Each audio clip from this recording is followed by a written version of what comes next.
সবাইকে সকালে আসসালামু আলাইকুম। ছাত্র ভাইদের আসসালামু আলাইকুম। বিএমপি জামাত ভাইদের, সব দলমত ভাইদের আসসালামু আলাইকুম। যে এরা একদিন বলেছিল আমাদের যে কোনো অস্তিত্ব আমাদের রাখবে না। তা আমি একদিন বলেছিলাম রাখে আল্লাহ মারেকে, দেখা যাবে।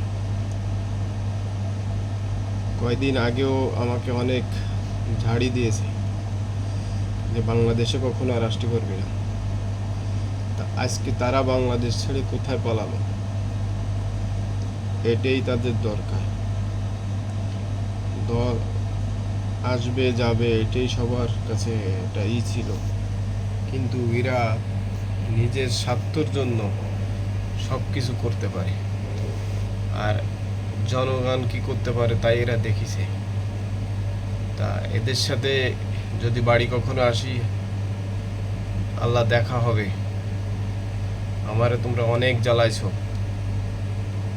অনেক জ্বালাইছো, যা কল্পনার বাইরে। তোমাদের জন্য বাড়িও থাকতে পারিনি, বাড়ি ছেড়ে মালয়েশিয়া আসতে হয়েছে আমার। তারপরে আমার বাবা মার গায়ে হাত দাও, তোমাদের কিচ্ছু বলার কোনো সিস্টেম নাই। এইবার তোমরা বুঝবা যে কেমন লাগে। তোমরা যার নাম মুছে দিতে চাইছিলে, আজ ইতিহাসের পাতাতে তোমাকেও নামই মুছে দিল। এটাই ওর বাপরে মারছিল হচ্ছে যেদিনে, আর ওর পতনটাও হয়েছে ঠিক একই দিনে। এটাই ওর প্রাপ্য ছিল। আর যারা যারা লাফাইছো, তারা এখন চিন্তা করো কই যাবা। যে অনেক কিছু করছো, অনেক মানুষে নির্যাতন করে, গুম খুম করে মোটে দেশটারে সব শেষ করে দিছো। মানুষের পরে অত্যাচার, প্রতিটা দিন অত্যাচার করে মানুষও শেষ করে দিছো। এইবার বুঝবা কেমন লাগে তোমাদের। তোমাদের ভালো কথাই তোমাদের কোনোদিন কাজ হয়নি। কিছু করতে গেলেও টাকা, একটা সই নিতে গেলে টাকা। মানে দেশটা তোমরা কেমন জানো, তোমার বাপের দেশ পাইছিলে, খেয়ে ফেলাইছো।